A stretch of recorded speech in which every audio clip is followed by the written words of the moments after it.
Bien amigos, abrimos el tercer y último bloque de Entre Líneas de este lunes y nos metemos de lleno en lo que van a ser las elecciones en el CODICEN y en los distintos desconcentrados de la ANEP el próximo miércoles. Se eligen representantes para el CODICEN y para cada uno de los consejos. Y vamos a hablar con el maestro Eduardo García Tesque, integrante de la lista 4 al CODICEN junto a Robert Silva, que es una lista que está por fuera de lo que es la propuesta de la coordinadora de sindicatos de la enseñanza. Buenas noches, gracias por acompañarnos. Buenas noches.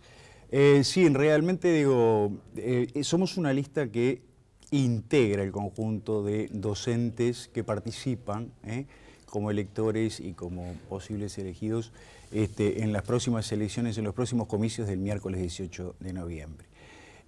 Nuestro objetivo fundamental fue concentrarnos con la finalidad de poder tener una propuesta alternativa a lo que generalmente estaba establecido, que son las listas oficiales que salen por parte de la coordinadora de los sindicatos de la educación. Eso no quiere decir que en nuestras listas no haya gente que esté sindicalizada, que pertenecemos a los sindicatos. Claro, le quería preguntar eso. No es que se trate de una corriente por fuera de la sindicalización. No. Lo puede acompañar. Tenemos gente que pertenece al sindicato y tenemos gente que no pertenecen a los sindicatos docentes. Queda claro, y eso es un poco nuestro objetivo.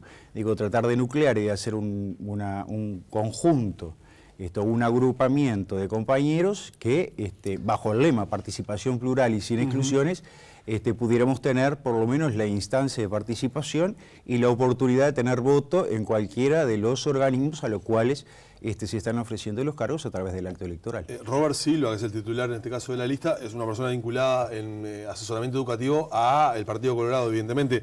¿Cómo han hecho para trabajar de manera tal de tratar de diferenciar o separar justamente lo que es la política partidaria de esta elección al CODICEN? Es difícil, porque a nivel público una de las cosas fundamentales es la figura de Robert como una persona con un bagaje político muy importante y una amplia experiencia educativa. Eso no le queda ninguna duda a la mayoría de la población. Robert ha participado en diversas instancias, hoy está integrando el Instituto Nacional de Evaluación por el Partido Colorado. No obstante eso, la propuesta no es de pertenencia a un color político, sino es una propuesta totalmente abierta. Nosotros tenemos dentro de la lista gente que pertenece a cualquiera de los partidos que hoy están con representación parlamentaria, razón por la cual digo, no es una identificación que hacemos con la figura de Robert, simplemente creo que resaltamos el valor en la figura de él de lo que es la experiencia del campo político y la experiencia del campo educativo, que es una de las fortalezas más grandes que tenemos para poder ocupar en uno de los lugares en el Consejo Directivo Central. Bueno, son unos 50.000 docentes, número más, número menos, que van a estar votando el próximo miércoles. Aproximadamente. ¿Cuál es la propuesta que ustedes llevan como representantes de los docentes al Consejo Directivo Central de la ANEP? ¿Qué es lo que quieren destacar en caso de acceder a ese lugar? Nosotros tenemos varias líneas de acción según cada uno de los desconcentrados y del propio Consejo Directivo Central. Ahora, evidentemente que podemos tener 4 o 5 ejes que podemos denominar claramente. Uno es la lucha, o por lo menos continuar con un fortalecimiento de la calidad educativa. Ese es uno de los grandes elementos a los cuales nosotros le ponemos un acento muy importante. La búsqueda de la calidad educativa, que si bien uno podría decir desde el punto de vista cuantitativo, el organismo tiene una cobertura bastante satisfecha en determinados niveles, habrá que mejorarla, pero creo que hay que enfatizar aún más en el tema de la calidad educativa y ese es uno de los elementos centrales de la plataforma. No obstante eso, tendríamos que hablar también de la pertinencia. Creo que el elemento de la pertinencia en lo que tiene que ver con los contenidos curriculares que se desarrollan en las diferentes ofertas educativas es uno de los elementos en los cuales interesaría poder por lo menos incidir con una voz diferente y poniendo acento en los requerimientos que los propios docentes que forman nuestro grupo y que a lo largo y ancho del país nos han planteado se podrían de alguna manera formular. La oportunidad es otro de los grandes temas y de relevancia, porque digo, tenemos algunas cosas interesantes. Por ejemplo, hemos hablado continuamente del tema de la formación docente, de del carácter universitario que se le debería de otorgar a la formación docente. Yo creo que el tema de la oportunidad corre por tratar de encontrar los caminos para lograr justamente esos niveles, de lograr el carácter por lo menos universitario en el título de formación docente, además de el mejoramiento de todo lo que tiene que ver con los propios procesos de formación, ¿no? Tanto a nivel de grado como de posgrado.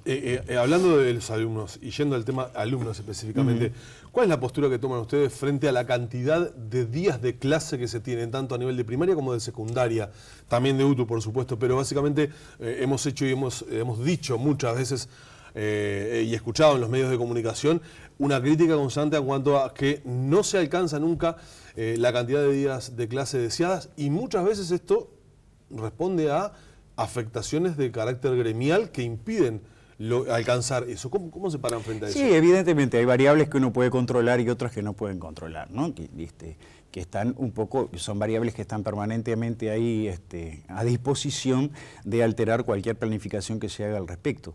Es evidente que cuanto mayor, hay una expectativa general a nivel nacional de extender el número de clases.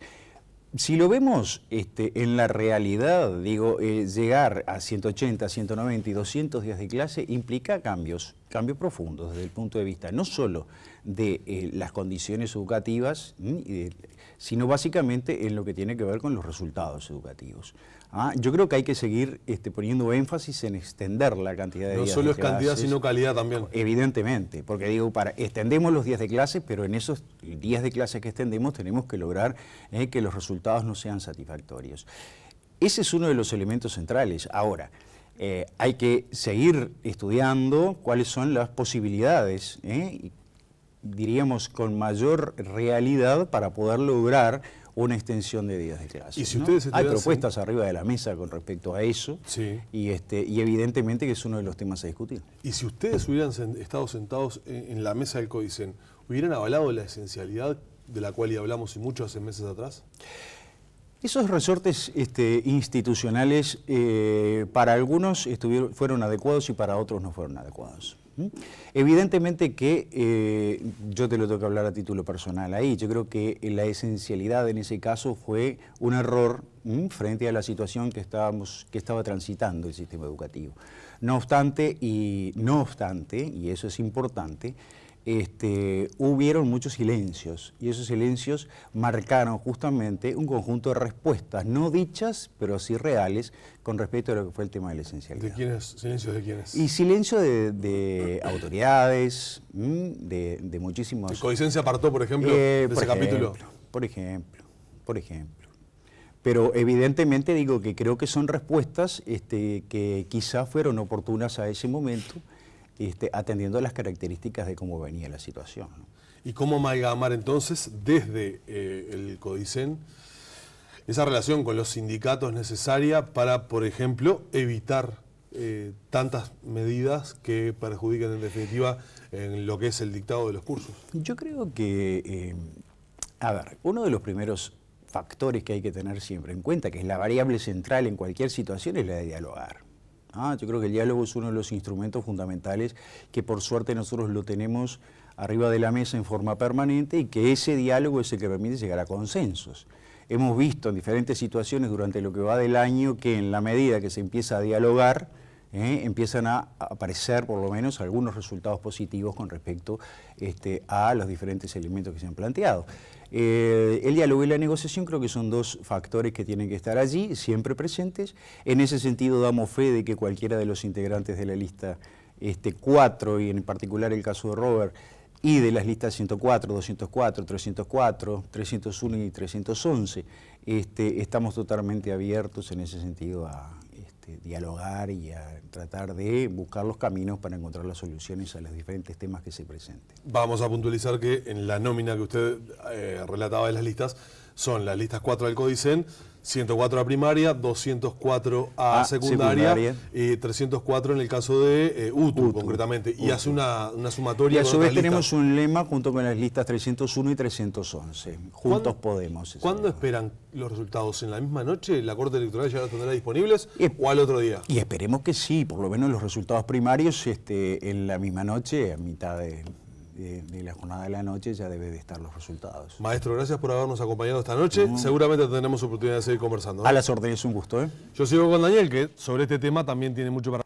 Gracias, Daniel. Y ahora estamos hablando con Elizabeth Ibaldi, que es la candidata de la coordinadora de sindicatos de la enseñanza, justamente para esta elección de representantes de los docentes, en este caso para el CODICEN. Elizabeth, buenas noches, gracias por estar aquí en Entre Líneas. Mucho gusto, gracias. En su caso encabeza una de las 3 listas, la otra encabezada por Robert Silva y además Gustavo Macedo, quien también tiene una trayectoria larga en el sindicato de primaria. ¿Se puede hablar de alguna coincidencia o diferencia sustancial entre las diferentes propuestas, Elizabeth? Creo que hay una diferencia sustancial. La lista 1 que encabezo es una lista que está promocionada y respaldada por toda una organización sindical. Es legítimo presentarse en forma individual, como lo hacen otros colegas, pero en este caso mi postulación ha sido a propuesta de los sindicatos de la enseñanza. Creo que esta representación ante los consejos tiene otra garantía y otro respaldo cuando es de esta forma. Bien, ¿cómo analiza cuando de repente nosotros los periodistas o por ahí la gente habla de los representantes de los sindicatos y no de los docentes, que es lo que formalmente se trata? ¿Es un tema a trabajar, es el de la percepción sobre estos representantes que se están eligiendo el día miércoles? En el caso de la Federación Uruguaya del Magisterio, es una federación con una rica historia, 70 años de historia, con muchísimos afiliados, más de 20.000 maestros. Creo que hacen a una representación válida del cuerpo docente. Sin duda que todos los que votan el próximo miércoles son todos los docentes, sindicalizados o no, pero el proceso de construcción que ha hecho nuestra federación en lo que tiene que ver con la educación primaria, inicial y primaria del Uruguay es algo a respetar y a tener en cuenta cuando se va a votar un representante. Bien, ¿y cómo se para usted como integrante justamente de un sindicato, pero también representante en este caso social de los docentes? ¿Hasta dónde está el peso de lo que el sindicato opina o plantea? ¿Hasta dónde está la posición personal y también la visión general de esta situación, verdad?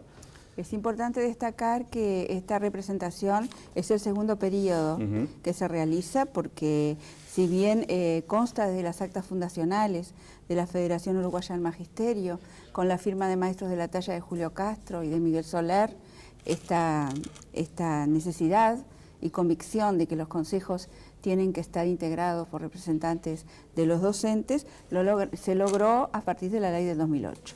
Salimos de una primera representación, la Federación Uruguaya del Magisterio en su congreso de marzo y abril de este año hizo un análisis, lo viene haciendo del año pasado, de lo que fue esa primera experiencia. Hemos aprendido de esa experiencia y lo que nos planteamos para este próximo periodo es una mayor comunicación entre los consejeros, las organizaciones, una mayor fluidez. Si bien no somos consejeros mandatados, porque la dinámica de la gestión es muy, justamente es muy dinámica, valga la redundancia. Lo que sí tenemos son grandes líneas que están en una plataforma consensuada por la Federación de Maestros en ese congreso. Bien, Elizabeth, la historia de la representación social en este caso, obviamente que hay una definición política que en su momento tomó el oficialismo, el Frente Amplio, de impulsar cambios en la ley de educación.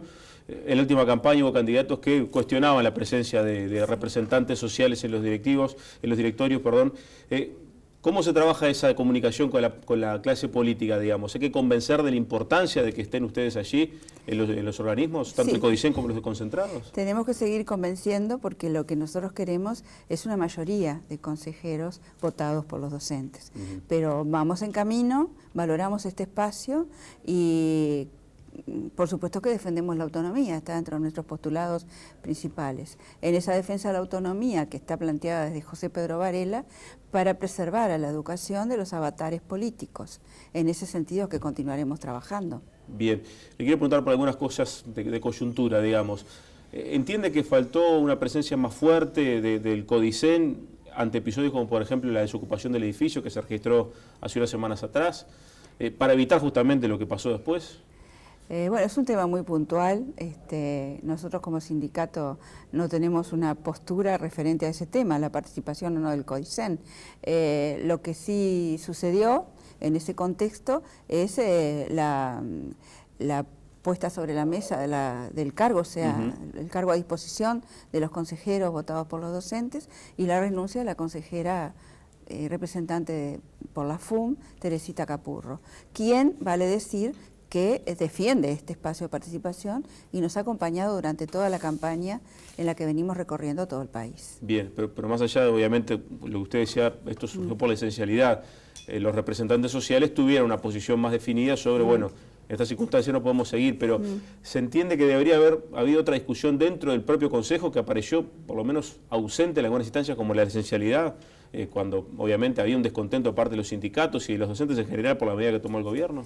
Yo no me querría referir a ese tema puntual, sino a los procesos de diálogo, ¿no? Indudablemente cuando se llega a un conflicto de esa magnitud, tenemos que cuestionarnos, creo que todos, no solo el CODICEN, cómo han sido los procesos de diálogo. Esto se dio en un contexto de un decreto de esencialidad, de una situación que nos perturbó a todos, que nos sacó incluso de tema, el tema era el presupuesto, una lucha que todos los actores sociales consideran justa, más allá de los medios y las formas, y que, bueno, las respuestas que se dieron tienen que ver con el contexto, con la situación. Nosotros queremos decir también que entendemos que nos ha tocado ahora esta elección, como nos tocó la de las ATD, por una disposición de la Corte Electoral, que cuando debió hacerse pidió prórroga porque estaba muy sobrecargada. Indudablemente este no es el mejor momento para estar haciendo estas elecciones. Sin embargo, como coordinadores de sindicatos, como FUN, nos hemos organizado para presentarnos y realizar propuestas a futuro en relación a estos temas. ¿Tiene una opinión con respecto al planteo del marco curricular común, que es una cuestión que se ha hablado también en los últimos tiempos? Esto sí vinculado a la educación, no episodios. Vinculado a la educación concretamente. Cuando uno habla de marco curricular común pueden existir muchas visiones de lo que se trata. Concretamente en lo personal he trabajado en un marco curricular para niñas y niños uruguayos entre el nacimiento y los 6 años, de reciente edición, en el año 2014. En ese contexto ese marco implicaba una generación de acuerdos, tal vez no sea mínimo, más bien máximo de lo que queremos lograr, y en ese sentido creo que lo que tenemos que poner sobre la mesa es un contenido a ese título de marco curricular común. El tema de la continuidad educativa está planteado desde hace muchísimos años. Los maestros venimos trabajando en eso, también nos preocupa. Si se trata de eso, haremos nuestro aporte. Bien, ¿y hace falta justamente acompañar ese tránsito de la primaria y secundaria de otra manera? Sí, hace falta. Hay experiencias, como por ejemplo tránsito educativo, en este momento, que justamente surgieron de prácticas que llevaban los docentes en las instituciones. Maestra de quinto y sexto año, ya trabajando en áreas integradas, trabajando, por ejemplo, una de las maestras matemáticas y otra lengua, permitiéndole a los niños que conocieran la propuesta de cambio de docentes que después se da en secundaria.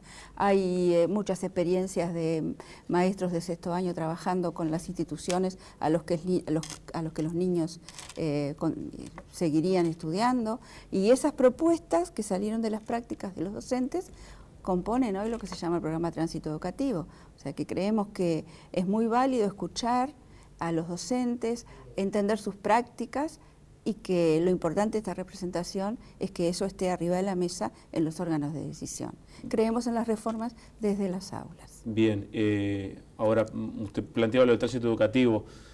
¿Se tiene que generalizar de otra manera, establecer otros cambios específicos para justamente tener esos objetivos? Sí, sin duda que es un camino a profundizar y a seguir construyendo. Y allí estaremos con nuestros aportes y los de las asambleas técnico-docentes. Por eso creemos que la representación tiene que tener un sostén detrás de un colectivo organizado. Más allá que no solo representemos a los docentes sindicalizados, el hecho de contar con un colectivo de docentes que piensa, que construye, que elabora y que realiza propuestas, nos va a sostener en esta representación. Y a los tiempos que corren, esa reforma que usted dice hay que hacerla dentro del aula y con la gente que está trabajando justamente en enseñanza. En estos tiempos que corren, ¿cuánto pesa también lo que pasa en el hogar?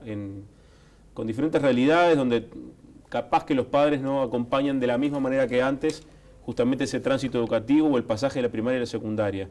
Inclusive durante la propia primaria, ¿no? Donde obviamente los resultados en general son diferentes en secundaria, pero también se habla de cómo están formados los niños ahora. ¿Cuánto les pesa eso, lo que pasa en los hogares hoy en día? Nosotros decimos que la escuela sola no puede, y en ese sola no puede está toda la comunidad, todas las organizaciones y la familia, en primerísimo lugar. La escuela es una sociedad en miniatura, ¿verdad? Es la sociedad en miniatura. Por eso los niños aprenden allí a socializarse. Sin duda que los cambios sociales que han existido en los últimos tiempos, los cambios en la familia, repercuten en el ámbito educativo. Hemos buscado distintas estrategias de trabajo con la familia, se ha creado también el programa Maestros Comunitarios, a partir de las prácticas que los docentes realizaban en las escuelas, de trabajar con las comunidades y con las familias, programas que hoy se consideran exitosos y surgieron a partir de prácticas docentes. Hay que trabajar muchísimo con la familia, hay que comprender que hay cambios familiares, que son otras familias, y la escuela tiene que adaptarse y comunicarse con su medio, ¿no? con su medio de pertenencia. Bien. Maestra, le quiero hacer una consulta para ir cerrando, vinculado a lo que dijo la directora general de primaria, que planteó para el año que viene llegar a los 190 días de clase. E inclusive una declaración que dio en los medios habló que en el futuro se puede proyectar a 200, pero que en este caso habría que ir tocando ya los feriados laborables para justamente incorporarlos al calendario. Primera cosa, de los 190 días, si la modificación en vacaciones tiene alguna idea de cómo puede desarrollarse, ¿está de acuerdo? Como Federación Uruguaya del Magisterio, Trabajadores de Educación Primaria, nos enteramos por los medios de prensa. Por lo tanto, vamos a esperar al jueves, pasadas estas elecciones, que es a lo que estamos abocados ahora, a analizarlo y pedir, bueno, una mesa bipartita o una situación de diálogo para poder analizarlo. De todas formas, no es tan simple la mejora de la educación de aumentar horas.